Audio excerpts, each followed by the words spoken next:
Yesterday I discussed the significance of organizational theories, the syllabus of public administration.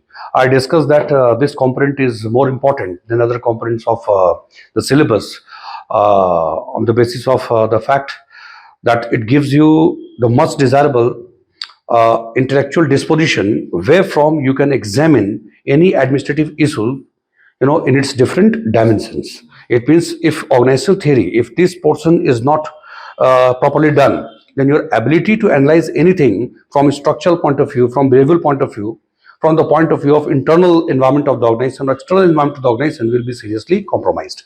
I discussed that in organizational theories, we'll discuss intellectual contribution. We'll discuss intellectual contributions made by Taylor, Fayol, Gulick and Ulrich, Max Weber, then Mary Parker Follett, then Elton, Mayo, Chester Bernard, Simon, and some other scholars. So overall, the significance of this component lies in the fact that scholars differ in their academic background, and they also differ from one another in terms of their ecological setting. So most of the scholars generally come from European American, ecological setting, but their focus has been on different aspects of organization, different aspects of administration. So that's why if you go through the significance of all this theoretical contribution or intellectual contribution, finally you develop a multi-dimensional understanding of the organization. Good that some scholars focused more on the non-human component of the organization. They focused more on the structure, method, technique, process, rules, regulations. They focused more on how to develop scientific structure within the bounds of which human behavior could be accommodated. Whereas other scholars focused more on the human behavior and relationship dynamics of human relations and the behavior in any organization. So they focused on human component, and the scholars focused on non-human component. Then we have some scholars who, instead of associating with structural or behavioral dimension of organization, they focused more on the complex of interdependencies that you see within the four walls of organization. Because in a good organization, you need to, in any organization, for efficiency of organization, you need to address questions pertaining to a structural aspect as well as human aspect. And some scholars focused more on the overall management of internal operations of organization with understanding and appreciation of the problems related to human and non-human component. Whereas some scholars, again, they emphasized more on the external environment of the organization. According to their view, that organization is not a mechanical entity. Organization is not a mechanical entity which operates in isolation from the environment. Every organization is given birth to by the society. It caters to the needs of society, and finally it merges with the society. It means whether it is creation or for that matter, conducting or regulating its business, or for that matter, resolution, everywhere you have society or the external environment. So good that scholars differ from one another. So that's why if you go through all such intellectual contributions, although there have been many intellectual contributions, more than 100 scholars, it is not possible to go through each and every intellectual contributions. If you broadly know the 12 and 15 theories, it gives you a broad and integrated perspective of the organization. That organization consists of a structure, a structural dimension, the procedural dimension. It also consists of human and social dimension of the organization, and then it operates in an environment with which it is deeply embedded in a mutually influencing construct. So organizations affect society; it gets affected by the society. ये हम लोग discuss कर चुके थे. So Taylor, Fayol, Gulick, Urwick, number of scholars, they are known as structuralist. बाद में अलग discuss करेंगे स्पेसिफिक जो उनका कॉन्ट्रीब्यूशन है. So structural school of thought. So structural school of thought, as I discussed yesterday, that they focus mainly on the non-human component of organization. The line of thinking is this, that human behavior is replete with uncertainty and unpredictability. And administration means that you have to manage the cooperative action of two or more persons on sustained basis. The core of administration lies in that cooperative action. So how to sustain that cooperative action, unless you have some means and mechanism to control and regulate the things. So classical writers or structural school of thought, when we talk about, so they focused more on the structure, method, technique, process, rules, regulations, so that the human behavior could be brought within the realm of some kind of certainty, regularity, and predictability. In this way only you can accomplish the final goals. Whereas the human research school of thought or behavioral school of thought, the scholars, they focused more on the necessity of understanding human behavior. According to this school of thought, that human behavior is very complex, and human beings are not economic beings, or human beings are not like robots. Human beings are dynamic beings. They are social beings. So we need to understand human behavior. We need to understand the dynamics of interpersonal relationship. We need to understand that basically an organization is nothing but a society institutionalized in furtherance of some cause. So howsoever sound your structure may be, howsoever good you may be in terms of your understanding of non-human component, so your organization is bound to fail in long term if it fails to understand the dynamics of human behavior and relationship that constitutes the very core of any organization.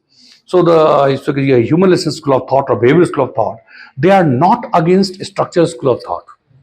They are against the undesirable obsession with the structural dimension of organization.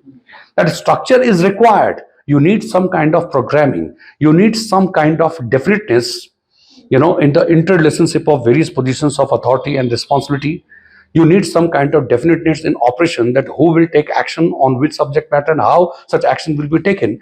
But a good organization, and if you really want your organization to be sustained over a long period of time, if you're looking for a very balanced organization, a stable organization, then you will have to work on human behavior. You will have to understand human behavior and relationship. So human relation behavioral school of thought, it is not against structure, it is against the obsession with structure. Look at the organization not from the structural point of view. Understand human behavior relationship, to understand that human beings are not only economic beings, they are social beings as well. Accordingly, you design the structure of organization. It means it is not only logically wrong, but it is also morally deficient to impose a kind of mechanistic model, over a group of people, or in the name of an organization. So you impose from above, some kind of rules, regulation, technique, method, process, over whom? The human beings, who are dynamic beings. So you need to understand human beings, their behavior, dynamics of human behavior, and accordingly you need to design the structure. So a good structure is the one which has adequate space for the expression of the social needs of the members of organization. They are economic being as well as social being. And without understanding the dynamics of human relationship and behavior, you cannot deal with the problems of organization. Because in organization, there can be several problems. Yes, there can be some problems which are straightway there. There can be some problems which are concerned with some kind of fallacy in the structure, some kind of infirmity or problems in the structural aspect of the organization. Power authority has not been properly distributed. There are too many levels in the hierarchy, or there may be problem regarding supervision. There may be problem regarding unity of command, span of control, centralization or decentralization. You have gone for too many departments without appropriate means mechanism for coordination. So there can be problems which are associated with structural aspect, and then there can be number of problems which are concerned not with the structure, which may be concerned with the human and social aspect of the organization. Behavioral complexity, superior, subordinate, ego problem. What is clear? So there can be some problem of leadership. There can be something related to morale or motivation or communication on behavioral aspect I'm talking about. Or there can be some problems which may be partly associated with the structural aspect and partly associated with human behavior and relationship. So your ability to diagnose the root cause of any problem depends on your ability to place any problem in right perspective. Getting a point? So if you study only the structures, if you study the writings of one structural school of thought, so your tendency will be to locate any problem somewhere in the structural aspect of the organization. There is some kind of inappropriateness in the structure. Structure is crude, or it is inappropriate, it is unscientific. Okay, or if you focus too much on only one aspect, like human relationship and human behavior, then your tendency will be to fix the problem or to locate the root cause of problem somewhere in the behavioral complexity. But an organization is a very complex. Organization is a system, or it is a complex of interdependencies of lot many things. You have a structure, method, technique, process, tools, technology, human beings, human behavior, relationship. All put together, finally it converts input into output through a process known as throughput. So it means an organization is a composite expression. So there are various components. So you can understand the significance of different components and how the interplay takes place among different components towards the accomplishment of final goal. So unless you understand this pattern of interdependency, this complex of interdependencies, after appreciating various dimensions separately and then to bring them together, so your ability to understand any administrative issue, any problem, or to avail of any opportunity, to explain anything, to analyze anything, will be seriously compromised. So therefore, organizational theory is a very important component in public administration, where one by one we are going to understand and appreciate the intellectual contributions made by scholars like Taylor, Fayol, Gulli, and others. At the end of it, finally, the objective of this section or this unit will be is like giving you a very strong intellectual disposition, wherefrom you could approach any administrative issue multidimensionally, and to give a fair and reasonable conclusion, appreciating various aspects of it. There may be something associated only with structure. There may be something which is associated with human relational behavior. There can be a case which may be partly associated with structure and partly associated with human behavior. Then there can be a case which is totally related with overall internal environment of the organization. Then there can be a case which may be related partly with internal environment, partly with external environment, or there can be a case which is largely associated with the dynamics of external environment. Point is clear? So broadly, when you deal with the administration, you deal with all such things, and along the scale of time, what happened 20 years ago and how the things have changed. The time factor is important. Then the factor of place and space is important. What is happening in America? The similar things are not happening in India. The place is different. Ecological setting is different. And at the same place, things may differ along the scale of time. India in 1970. So the factor of time and the place, that is also required to be taken into consideration to understand theories. Otherwise, your ability to appreciate the beauty or the content of any theory is compromised. You cannot appreciate unless you examine that theory in the proper context of time and place. Point clear? So one by one, we are going to discuss such intellectual contributions made by the great scholars. Because this unit provides, you can say, the doctrinal foundation to the understanding of public administration. The principles and doctrines that you understand regarding administration, on the basis of such understanding of such principles and doctrines, dealing with various aspects of administration, you deal with the challenges and the problems, as emanating from the Indian or American or global conditions. So where you talk about police reforms or judicial reforms in the local government or political reforms, getting a point? Number of issues, more particularly associated with developing countries or developed countries. So ability to deal with the problems depend on how strong you are in terms of understanding these doctrines and principles propounded by the great scholars. We are going to discuss that. Point clear? Now again, this backdrop, we are beginning with, first of all, beginning with Taylor's scientific management. So F.W. Taylor is known as the father of scientific management. Every single line deserves some kind of explanation. So before we begin with scientific management, first of all, we need to understand what is science. Okay, it is important, because if we do not agree regarding the meaning of the word science, then your understanding of scientific management, will be different, and it's not necessary that all of us will be correct. So before इसको बहुत एकदम simple तरीके से लो, scientific management. अभी management भूल जाओ एक बार, फॉरगेट अबाउट द मैनेजमेंट. ऐसे भी तुम्हें पता ही है, management, administration, collective effort, organised effort, looking after things.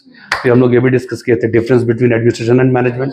अगर दोनों में ऐसे कई बार इंटरचेंजेबली इसको यूज करते हैं, लेकिन फिर भी अगर दोनों में अगर लाइन ऑफ डिस्टिंक्शन ड्रॉ करना हो, तो हमने कहा था administration is more concern with determination of things. You define goals and purpose, you define the objectives, or you decide the fundamental principles which are to be duly complied with. तुमने एक boundary जो तय कर दी, वो administration is more deterministic in orientation, and with in the bounds of such determination the goals, objectives define, policies have been formulated, or some rules, some ethical, moral standards have been set. Within the bounds of that, then management is more concerned with getting things done, making the best possible utilization of available material or human resources to make the utilization of such resources and to get the task accomplished or to get the objective accomplished, something like this. So administration is more deterministic in orientation, and management has a more orientation has orientation more towards problem solving or making the best possible utilization of resources or getting things done. It is more executive in nature compared to administration. Point clear? So you have administration, you have management, and we discussed that for the successful functioning of administration management, we need an appropriate and conducive environment, which is provided by organization. I discussed that organization, the word can be used as a noun as well as verb. Organization, bringing various organs together in some kind of rhythm. Point clear? And organization discussed it has a facilitatory role. It facilitates a bringing man, money, machine, material all together, making the proper utilization of human material resources, managing things in such a way that within the bounds of which administration management could be carried out. So administration management organization we have discussed, and we have also jotted down the notes. Point clear? So forget about the management, think about scientific, the word scientific. So what is science? What is science? Kuch idea? Understanding of a pattern. Understanding of any pattern. What, how, and why of anything. What, how, and why of anything. See, the word science, it comes from the Latin word scientia. Pronunciation थोड़ा अलग अलग हो सकता है American English में और British में, ठीक है? So the word science comes from the Latin word scientia, which means knowledge, a body of knowledge, experience, something like this. So accordingly, we can define the word science. Science, you need to understand, the soul of science lies not in the subject matter. The soul of science lies in the systematic study, the method of study of any subject matter. So therefore, the word science refers to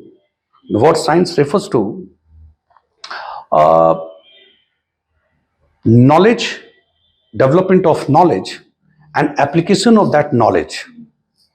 What science refers to development of knowledge and application of that knowledge to understand one other things in your material world or natural world, to understand such things in terms of cause and effect by applying some systematic methodology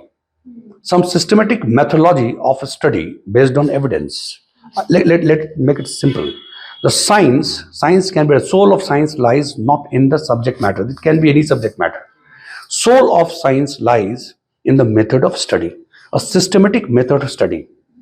Okay, to derive knowledge, about something, the knowledge of something. So science is more particularly refers to science. The word science refers to systematic knowledge of something based on experience, based on a systematic study backed by evidence. Point clear? So it involves observation. It involves observation, objective observation of any subject matter. You observe, you analyze, then you break, break any phenomena into different constituent parts and components. Then you examine the pattern of relationship. Then again, re-examination of the same. Is there any repetitive pattern? Is there any cause and effect kind of equation? Then you examine, you verify it, and when you find that yes, it is some kind of a self-sustaining process, some kind of link is there, cause and effect. If you discover that pattern of regularity or interdependency, you can claim to have discovered, or you can claim to have understood the science of that subject matter. So in simple words, when I talk about science, science refers to a systematic method of study of something. And if you break it into various components, and if you want to deal with the word science in detail, it means objective observation. I told you that soul of science lies in methodology of study. The method, you observe, you analyze. You observe, you analyze, you identify the various constituents, various attributes of any phenomena, anything. Then you discern that regularity, that pattern. You understand the cause and effect kind of equation. It means you are in a position to answer the questions satisfactorily in terms of what, how, and why. What is this? How does it operate? And why does it take place? Something like this. Then you can say that you have understood the science of, that subject matter.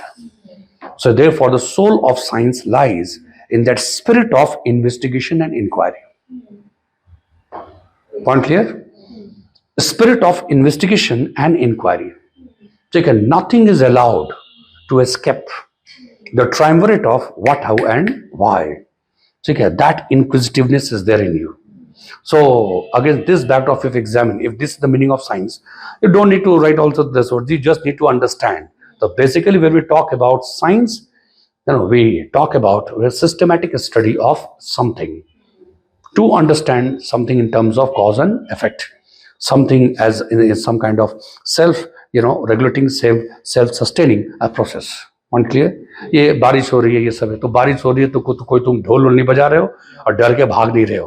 पहले शुरुआत में लोग डरते होंगे, बहुत पहले आदि मानस लोग गुफा में घुस जाते होंगे बारिश वारिश देख करके, तूफान बारिश है, भगवान रो रहे हैं, ठीक है, भगवान खफा हो गए हैं, ठीक है, चलो पूजा अर्चना करो या ध्यान लगाओ, कुछ भी करो. लेकिन अब ऐसा नहीं करते, क्योंकि जैसे जैसे तुम एक एक मिस्ट्री को ब्रेक करते जाते हो कि इसके पीछे एक पैटर्न है, उन्होंने फिर पैटर्न को देखा होगा कि हर एक निश्चित समय के बाद ही कुछ ऐसा होता है. गर्मी के बाद फिर बारिश आती है, ठीक है, बारिश आती है, इतने समय तक ऐसे रहती है, फिर चली जाती है. ऐसा कुछ होना नहीं है. उस पैटर्न को तुमने समझ लिया कि कॉज एंड इफेक्ट, पर तुमने उसको ऑब्जर्व किया, तुमने उसको एनालाइज किया करके, तब तुम कह सकते हो कि हमने इसके साइंस को समझ लिया. अब तुम्हें ढोल वोल बजाने की, भागने के, डरने की कोई आवश्यकता नहीं है. इसलिए किसी भी सब्जेक्ट मैटर को जब तुम बहुत क्लोजली ऑब्जर्व करते हो, हमने कहा ऑब्जेक्टिव ऑब्जर्वेशन, समझ गए, तुम्हारे अपने पर्सनल बिलीफ है, तुमसे मतलब नहीं है. मेरे सामने जो एविडेंस आएगा उसके हिसाब से हम देखेंगे, ठीक है. Things are calculable, things are measurable. मेरी बात समझ, इन जनरल ऐसा होता है. बिहेवियरल साइंस वगैरह में तो हमेशा वैसी सर्टेनिटी नहीं देखोगे, लेकिन फिर भी as long as you have been able to decipher some kind of pattern, you can claim to have understood the science of that is like human behavior. अब human behavior पे जो स्टडी कर रहे हैं तो वो बिल्कुल प्योर साइंस ऐसा नहीं होगा जिसमें यूनिवर्सलिटी हो, जिसमें सर्टेनिटी हो, जिसमें प्रेडिक्टेबिलिटी हो.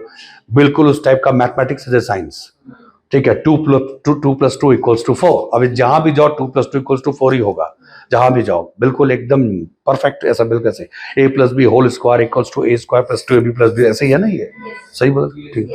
तो ये तुम यहाँ वहां जहां भी जाओगे वो लगभग वैसे ही चलेगा. वो लगभग क्या, मैंने ऐसे उसमें लगभग जैसा वर्ड ही नहीं है, समझ गए. साइंस ये तुम प्योर साइंस है. लेकिन ह्यूमन बिहेवियर पे तुम जब स्टडी कर रहे हो, ह्यूमन बिहेवियर तो जरूरी नहीं है कि बिल्कुल वैसा ही हो. फिर भी हम लोग उसको बोल देते हैं कि ठीक है, एक साइंस है. कुछ लोग बोलते हैं डेवलपिंग साइंस, जहां कहीं भी ह्यूमन बिहेवियर रिलेशनशिप ये सब चीज आ जाती है. तो यहाँ पर बिल्कुल perfect cause and effect relationship निकालना is not so easy. You can understand that pattern. Psychologist वगैरह जो होंगे वो क्या करेंगे, वो किसी के बिहेवियर को एग्जामिन करेंगे, उसके पास्ट में जाएंगे, पास्ट में एंटीसीडेंट्स क्या है जब बताओ, ठीक है. Then they try to understand that the behavioral profile of a person, this in present, it may be the outcome of many developments would have taken place in the past. They try to draw the link between the present behavior of the person, okay, and the factors in the past, something like this. If you succeed in identifying that pattern, to that extent they can claim to be scientific, ठीक है. लेकिन वो बिल्कुल pure science वाला expectation उसमें हम लोग नहीं रखते हैं. सो देयरफॉर पब्लिक एडमिनिस्ट्रेशन में भी कुछ ऐसा ही है. As long as you are dealing any subject matter which revolves around human behaviour, human relationship, it is much less likely that it will ever be a pure science. Pointly, you can understand the pattern, you can predict the things to a great extent, you can diagnose the problem, you can apply correctives to a great extent, but there can never be certainty or regularity or predictability of the kind that you see in the pure sciences, material sciences or something. Point clear? So first of all, the word science. Scientific में पहला word हो गया science, ठीक है. और management, तो management in refers to look after the things, to get the things done. अब scientific management का मतलब क्या होगा? Scientific management, word scientific, the word scientific in scientific management, the word scientific in scientific management suggest that if you apply the eyes of science, it means the spirit of investigation and inquiry to the management, then you can bring management within the fold of similar kind of regularity, discipline, getting a point? Some kind of predictability that we see elsewhere in the world of sciences. So when we talk about scientific management, we talk, the word management is being qualified by the word scientific. So management is management. जैसे तुमने कहा scientific management, तुम्हें scientific word लगाना पड़ा, scientific management, इसका मतलब ये है कि management may be unscientific as well. The word management does not readily incorporate the elements of science. अगर मैनेजमेंट सारे साइंटिफिक ही होते, साइंटिफिक वर्ड, तुम्हें इस एडजेक्टिव की जरूरत ही नहीं पड़ती. So management, but when you are saying the scientific management, it means management is merely concerned with looking after things, getting things done, but that management may not be scientific. ठीक है, तो scientific management means that when management, the practices, in the management, the tools or techniques, the methodology, how you deal with material resource, human resource, when all such things are brought within the realm of some kind of certainty, some kind of regularity, some kind of discipline based on scientific study. It means you apply the eyes of science to understand tool, technique, practices, the manner in which things are being done in the management. You apply the eyes of science, the scrutiny in terms of what, how, and why, and you put everything to test. Okay, does it conform to what, how, and why? Okay, and on the basis of your deep observation, your analysis, you collect the facts and details, evidences, you further put it to scrutiny, you examine, you re-examine, and finally, if you succeed in discovering, the best method and way, or the best of the methods and way to do certain things, then you can say that you have imparted an element of science to the management practices. So wherever you have scientific management, one thing will common. Scientific management means that applying the eyes of science. Applying the eyes of science means applying that spirit of investigation and inquiry to management. And when you apply the eyes of science or spirit of investigation and inquiry to management, it means you will not allow any activity, any tool, technique, method, process in management, individual action or group action. You will not allow anything unless it submits to what, how, and why. And it will submit to what, how, and why only when you have developed some standard practices based on observation, analysis, experiments. So in nutshell, what I mean to say that scientific management is about, the word scientific in scientific management is about applying the spirit of investigation and inquiry to develop the best possible technique, method, process, to do various things in the management in furtherance of efficiency, economy, and effectiveness. So what is the objective of scientific management? It's not only for the heck of it, that everything is being put to test. You observe, you analyze, and you identify the pattern, and you discover the best ways of doing the things, the best method of doing the things. For what? The objective is efficiency and economy. It means maximizing output with the same input. With the same input, you maximize output. Why? Because the method and the process, tools and technology that you deploy is different from what it was earlier. One is clear? And why this method technique process has led to, all such things have led to maximization of output, because you have developed it after deep observation, analysis, you have conducted experiments for everything, and you have discovered the best possible way of doing the things. In this way, you can save a lot of resources. Point clear? In this way, you can make the best possible utilization of available resources. You can bring down the cost of production. It means high quality product, goods and services with list of the cost of production. It means you achieve price competitiveness in the market. Because scientific management is about applying or harnessing the potential of scientific spirit and investigation to economize the operations of organization, to make the operations of organization more disciplined, to improve the quality of goods and services, and to reduce the cost of production, so as to bring some kind of benefit for all. It means customers are benefited because they are getting high quality goods and services at a low price because cost of production gets reduced. Then employers are getting benefited. Why? Because of better market participation. Now they can sell, they can improve their sales with high quality goods and services, and they are very much competitive in the market. Obviously, that will lead to increasing their market participation, and by consequence, the profit and surplus, etc. So employers are also benefited, and then as a consequence, then workers in the organization, the members of organization will also be benefited. When the organization is doing well, organization has registered or kept on registering good profit. So there will be a moral force in the demand of the workers and employees to increase their wages, salary.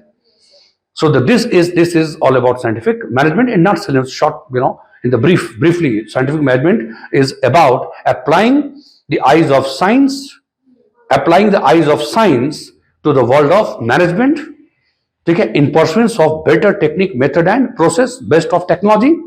Why? So as to make the best possible utilization of available resources, to bring down the cost of production. I mean to say, to achieve efficiency and economy to the betterment of all employers on the one hand, employees on the other, employers or employees, and then the customers. Okay? If your intra-organization operations are managed or brought on scientific lines, then chances are rife that you will contribute meaningfully to the external environment. This is not everything, but this is one of the important aspect of organization efficiency.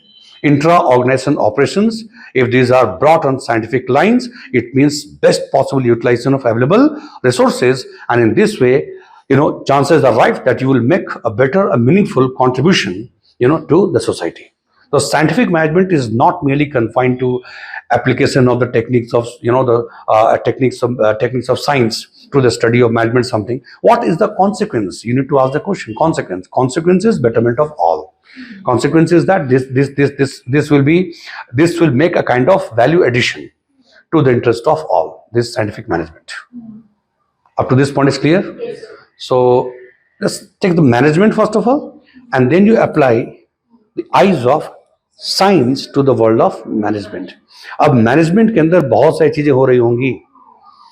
Management of things on the factory floor भी हो रहा होगा. Taylor का तो focus factory floor पे ज्यादा था. मान लो किसी भी लेवल पे हो रहा हो, कोई भी काम हो रहा हो, अगर तुम साइंटिफिक मैनेजमेंट के स्पिरिट को अगर समझोगे तो it is not confined to factory floor only.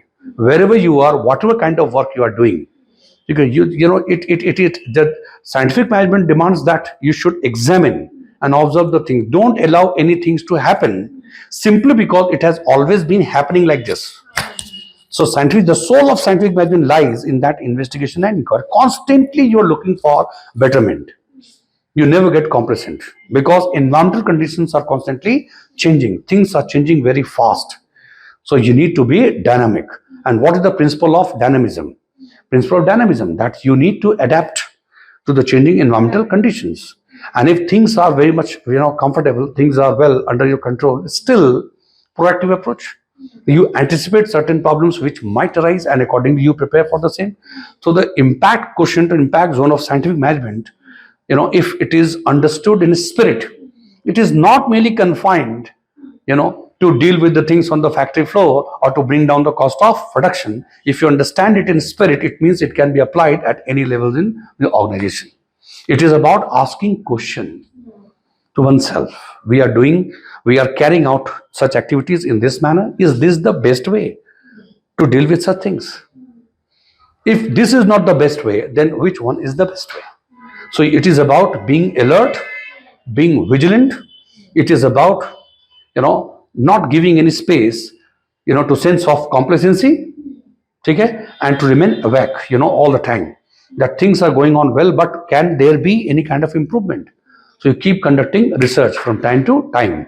One clear, to discover the best, because when you talk about efficiency, when you talk about productivity, these are not the static things. Okay, as a time, what is so much relevant today, it may not be equally relevant tomorrow. Okay, technology is very good, very sound, very up-to-date technology today. That technology has led to, that technology has brought a lot of efficiency. But tomorrow, a new technology will come, and then these things will become, this thing will become irrelevant. So what I mean to say, that things are relative in nature. So scientific management is not just about applying techniques, method, process, and after that you become complacent and you forget about things. It is something, it is a continuous process. The spirit of scientific management lies in the spirit of investigation and inquiry, which is not, which is not static in nature, which is in continuance all the time. There is no destinational value here. You're pursuing a kind of journey. So this technology is working well 5 years, 7 years, 10 years, then after that, you discover something, and after that you keep working on that.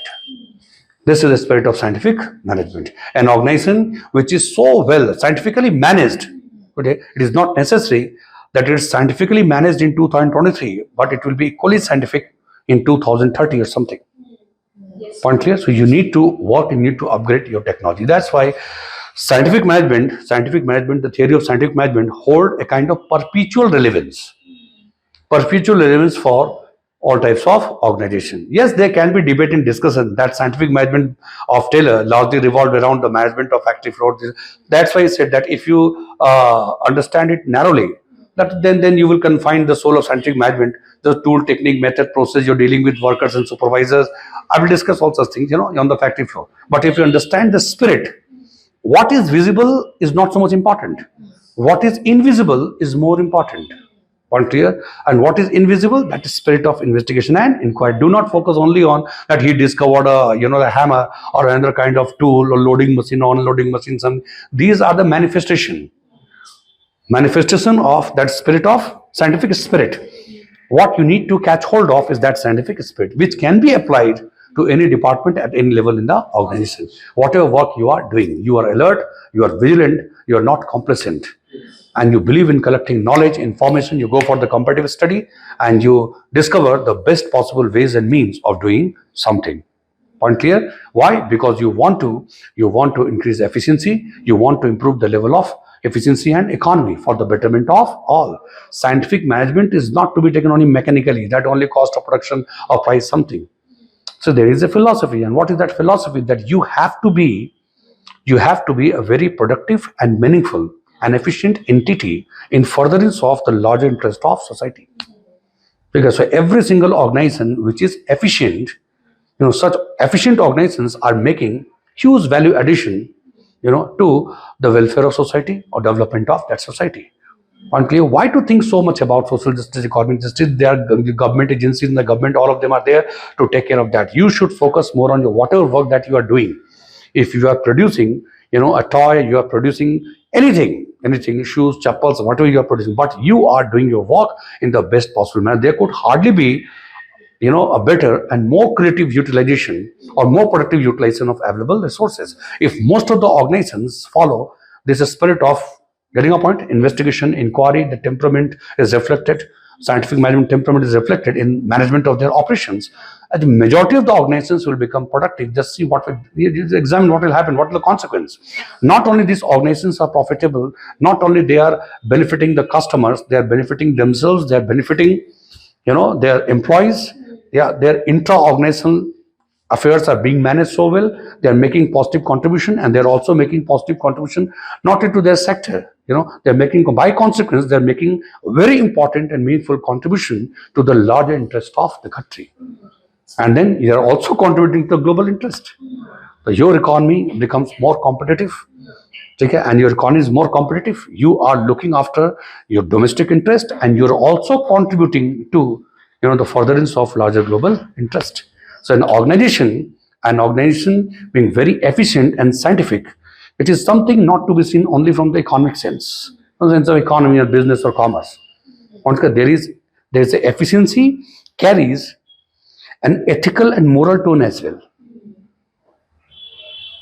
Point is clear. When you are efficient, when you are competent, getting a point, when you are generating a lot of resources, then you are better placed to honor, your undertakings and obligations given to the different stakeholders. So you generate a positive cycle of activity. You are efficient because of scientific approach. So you are benefiting society, and you are generating profit and surplus, and then that profit and surplus is again being used very productively to improve the things further. You are resourceful, and then you are better placed to honor all financial or non-financial obligations, of yours to the different stakeholders. So if most of the organizations come in this kind of cycle of positivity, then what will happen to that economy, the state economy or national? Just imagine. So scientific management has huge potential. तो मेरी बात समझ रहे हो? बस इसको सिर्फ वहां तक फैक्ट्री फ्लोर तक कन्फाइन मत करो, depending on the nature of question, जैसा भी कुछ है. लेकिन साइंटिफिक मैनेजमेंट जो है, ऐसे तुम पूरा टेलर पढ़ोगे तो लगेगा कि इन्होंने, कई लोग क्रिटिसाइज भी करते हैं कि Taylor remain largely confined to the factory floor only, management of the things on the factory floor. लेकिन टेलर की अगर तुम केवल उन चीज को देखोगे जो मशीन्स वो डिस्कवर कर दी है, technique, piece rate system, differential piece rate system, ठीक है, और mental revolution is talking about, उनको सिर्फ एक ऑर्गेनाइजेशन के अंदर बंद करके देखोगे, तब तो तुम्हें लगेगा कि इसका स्कोप बहुत ही नैरो है, बहुत ब्रॉड नहीं है, क्योंकि ऑर्गेनाइजेशन में बहुत सारी एक्टिविटीज हैं which are not technical in nature, they are not technical nature. People say the Taylor is talking about only technical activities. तो तुम उसे टेक्निकल एक्टिविटीज में ही देख सकते हो, लेकिन तुमने स्पिरिट को अगर देखा है तो नॉन टेक्निकल फील्ड जो है, why technical activities, commercial activities, security activities, ठीक है, पॉलिसी मेकिंग, प्लानिंग, हर तरह की एक्टिविटीज में वो अप्लाई हो सकता है. ठीक है, हमने कहा ना, spirit of investigation and inquiry you apply to unravel the full content or potential of the subject matter. You break it into components, you understand the pattern, the phenomena, ठीक है, and then you discover the best way to deal with such things. ये तुम अगर purchase department में हो या sales department में हो, मेरी बात समझे क्या, या तुम प्लानिंग और पॉलिसी मेकिंग में भी हो, तो हर जगह पे ये स्पिरिट अप्लाई हो सकती है. साइंटिफिक मैनेजमेंट को as a spirit you can apply to most of the places. So this is the significance of scientific management. ठीक है, against this backdrop, examine. He is known as the father of scientific management, F.W. Taylor, father of scientific management. So calling Taylor as the father of scientific management, this too has been questioned in the past by many scholars. So I want to make it clear that when we call Taylor, F.W. Taylor, as the father of scientific management, it does not mean that Taylor was the first person on this planet to think of scientific management, or to think of the imperatives of applying the eyes of science to the understanding or the practice of management. He is not the first person. So even before Taylor, there were scholars, even the scholars, his predecessors. So they also talk about Metcalfe and Towner. They also talked about scientific management. अभी हम लोग discuss करेंगे आगे.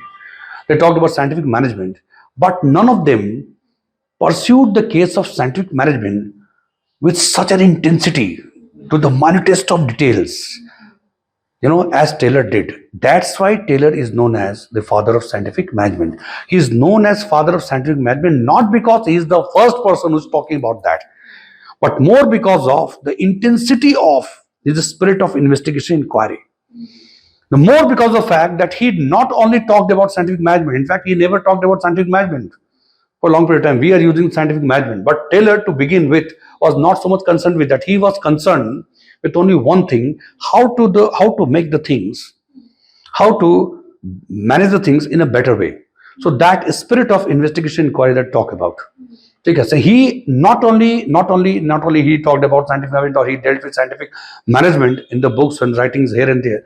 He demonstrated it. He demonstrated the spirit of scientific management on the factory floor. Then how can you make your payment system more scientific? Then how can you make your management of technical activities in more efficient? How can you achieve economy? So now how to replace such things with a more creatively designed machine? Then how to divide the work between management on the one hand and workers on the other, and that will lead to increase in efficiency and productivity. Then he also worked on supervision. How supervision, the activity of supervision or functional supervision, was understood by him as something consisting of planning and execution. There can be 8 supervisors instead of 1, something like this. So Taylor is known as the father of scientific management, not because he was the first scholar to talk about that. It is more because he demonstrated the spirit of scientific management in his action. It showed the world that you can execute it like this.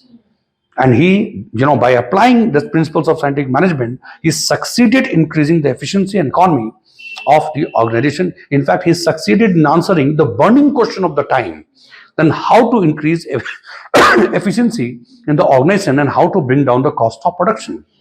Because in the latter decades of 19th century, many giant organizations had come into existence in Europe and in America thanks to impact of industrial revolution, scientific and technological developments.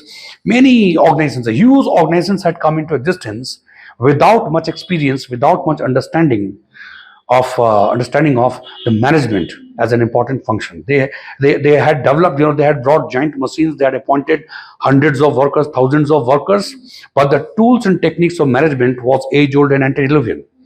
So how can you deal with a new situation? How can you deal with a new set of challenges and problems regarding the management of human material resources, in the organization by applying the tools and techniques of 17th, 18th century? So, good number of organizations have started incurring loss, and there was a lot of, lot of friction, conflict between what the organizations were supposed to do and what actually they were doing. Neither workers nor employers were satisfied with this kind of condition because the style of management, earlier you have developed tools and techniques of management, or if there was any kind of management, techniques of management, which was designed to deal with 20, 25 workers or 50 or 100 workers maximum. So can you apply those tools and techniques to deal with the dynamics of, the technical activities or commercial activities and all such things, and 5,000, 20,000 workers in a big organization? So a need was felt that we need to work on the management techniques. Taylor responded to such situation. Organizations had started incurring loss one after another. Many organizations had already collapsed.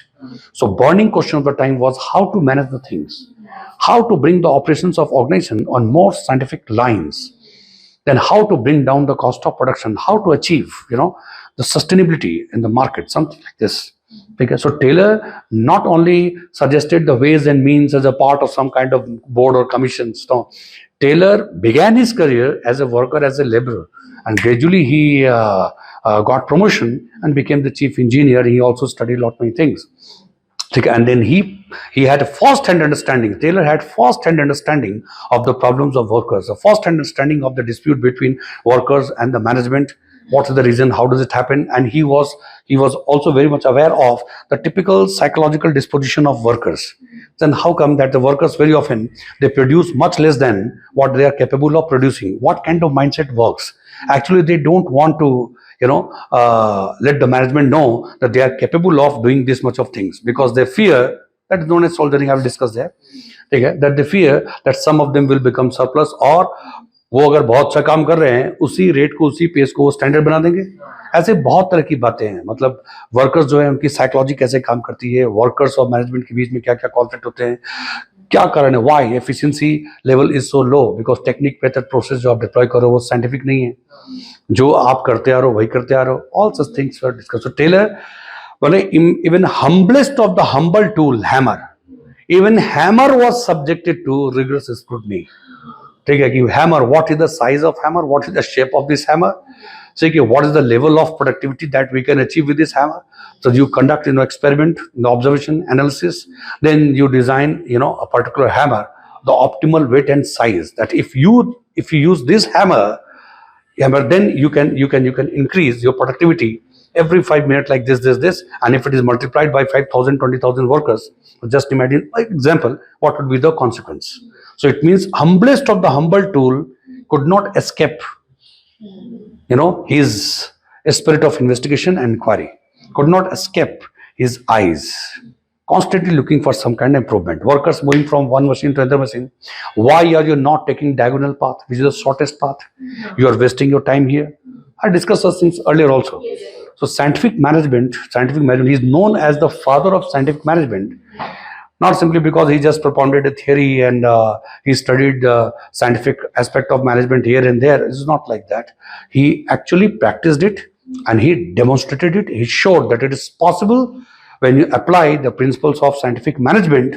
You can increase efficiency and economy. You can make your organization far more productive and far more relevant to the society and to itself. Point clear?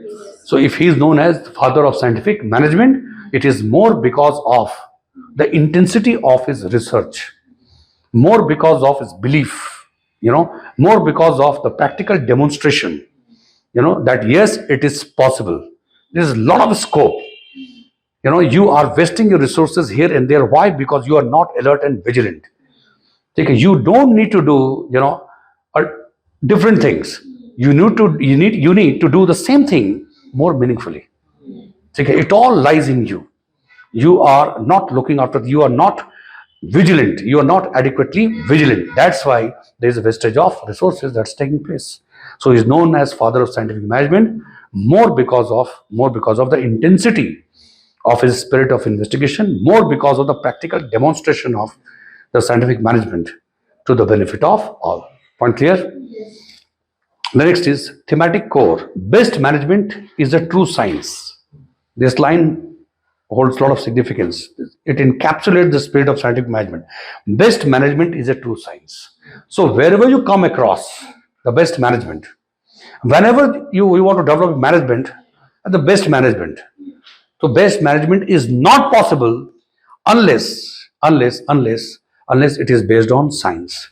It means, why to say it is based on science? Best management is a true science.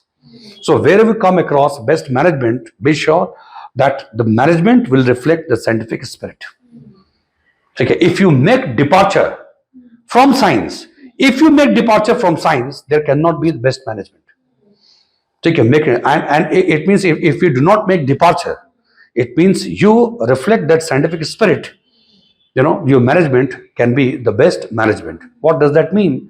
That in the management, numbers, tool, technique, method, process, methodology of doing work, lot many things are there in management. So best management will be the one where if you go and if you ask any question, why is it so, there is an answer. And you will find that even minutest of the things, most humblest of the humble things are like that, because it is based on some observation, analysis. Nothing is allowed to happen simply because it has always been happening like that, जो हम discuss पहले कर चुके हैं. So best management is a true science. किसी बहुत अच्छी company में चले जाओ, यहाँ का मैनेजमेंट बेस्ट मैनेजमेंट माना जाता है. कभी जाके उसे एग्जामिन करो, जहाँ रिसर्च करो जरा, वहां पर वो चीजें तुम्हें अपेरेंटली कभी कभी अनसाइंटिफिक भी दिख रही हैं, उसके पीछे भी साइंस है कि नहीं. हमने लोगों को थोड़ा छोड़ रखा है इस ढंग से, क्योंकि कुछ स्पेस उन लोगों को दे रखा है कि उनके सोशल नीड्स पूरे हो जाएं, वो अपने हिसाब से कुछ करें. ठीक है, ये हम लोगों को एब्रप्ट लग सकती है, लेकिन हर किसी का अपना अपना एक हैबिट है. तो वो अपने हैबिचुअल मेथड से जब चलते हैं तो वो कहीं ज्यादा एफिशिएंट होते हैं. ये बात समझ रहे हो? मतलब ये कि जहां तुम्हें चीजें से दिख रही है कि क्या है, एक तो क्योटिक कंडीशन है सब ऐसे, वहां पे तुम साइलेंटली साइंस के इम्पैक्ट को देख सकते हो कि तुम्हें चीजें ऐसी दिख रही हैं, लेकिन उसको भी जानबूझकर ऐसे ही किया गया है. कुछ टाइम को स्पेस ऐसा छोड़ दिया गया है जहां पर ऑर्गेनाइजेशन रेगुलेट करने की कोशिश नहीं करता है. कुछ लोग घूम रहे हैं, आपस में बात कर रहे हैं, कुछ उधर सिगरेट पी रहे हैं. कुछ एग्जाम्पल बता रहे हैं, अपनी सिगरेट पीना हम प्रमोट नहीं करते, ठीक है. मेरे कहने का मतलब कि अपने हिसाब से किसी को लगे कि ऑर्गेनाइजेशन में कुछ है ही नहीं, वो कुछ खास टाइम है ऐसा, इसलिए कि वो एक तरह से स्ट्रेस बस्टर की तरह काम करता है. ये भी उन्होंने रिसर्च कर रखा है, उसके हिसाब से ऐसा है. कोई पॉइंट समझे? ये टाइम काम करने का ऐसा है, आप अपने हिसाब से करो. मेरे हैबिचुअल में आपको हमने बिल्कुल कई लोगों को छूट भी दे रखी है कि आप बिल्कुल 9 to 6 में फंसो. आपको अगर लगता है तो मॉर्निंग 7 बजे आके आप जाना संभव हो सकता है. मतलब जो कुछ भी हो रहा है उसके पीछे कहीं ना कहीं ऑब्जर्वेशन और एनालिसिस है. ठीक है, तुम किसी बड़े ब्रांड में चले, तुम अब तो बिग बाजार बंद हो गया, इस टाइप की जो भी चीज़ें हैं, रिलायंस यहाँ वहाँ कहीं भी चले, किसी मॉल में चले, कहीं भी गए, वहाँ पे जाके तुम 2-4 क्वेश्चन जरा पूछो उनसे कि ये वाला सेक्शन यहाँ पे क्यों है. अब उसका आंसर अगर ऐसा आता है कि तो बस ऐसे ही, मतलब तो विमेन सेक्शन है, तो आए थे तो पहले विमेन नजर आ रही थी तो विमेन सेक्शन, लेकिन उसने बहुत सोच समझ के हर चीज़ बनाई है कि ये वाला काउंटर है, यहाँ पर ऐसा है, यहाँ पर फाइनली बिलिंग होती है, तो हमने इसलिए चॉकलेट्स को यहाँ पे रखा है.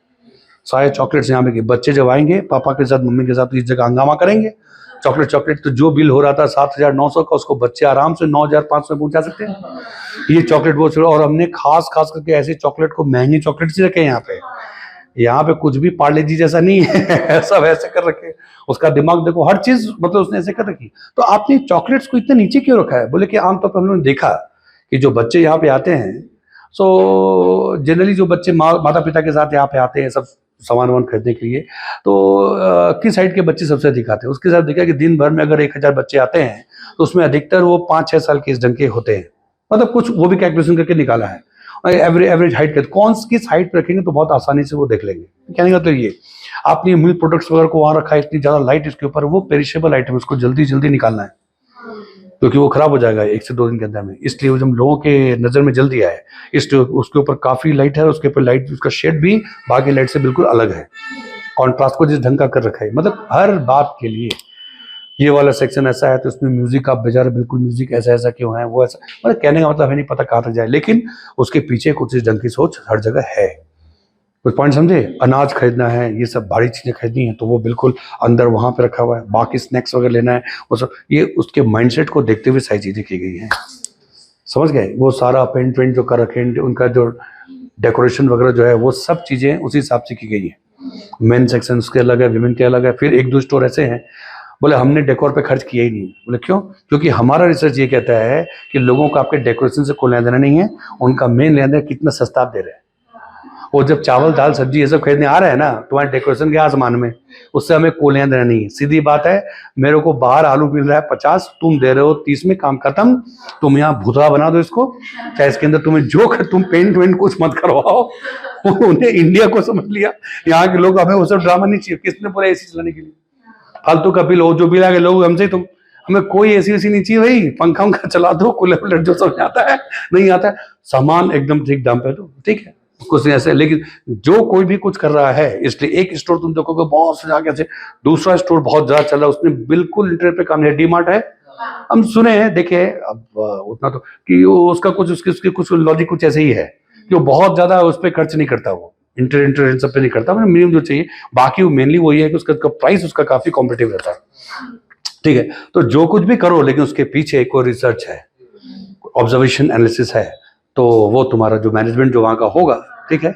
इसका मतलब है कि जनता जो आ रही है वो, मतलब कि साइंटिफिक मैनेजमेंट सिर्फ ये नहीं कि बस तुम you have control the cost of production price, तुम एक सेल्फ सस्टेनिंग प्रोसेस तुमने क्रिएट किया। मतलब तुम कस्टमर तुम्हारे सेटिस्फाइड नहीं है, कुछ समय के लिए तुम प्रॉफिट तो काफी कमा लिया, लेकिन ये लंबे समय नहीं चलेगा। तुमने अपने साइंटिफिक स्पिरिट से हर चीज को देखा, समझा, जाना, और तुमने एक सेल्फ सस्टेनिंग साइक्लिकल प्रोसेस को तुमने शुरू कर दिया। Now that goes on and on, from time to time you apply correctives whenever you come across any kind of deviation. मेरी बात समझ गए? That is the spirit of scientific management. Best management is a true science.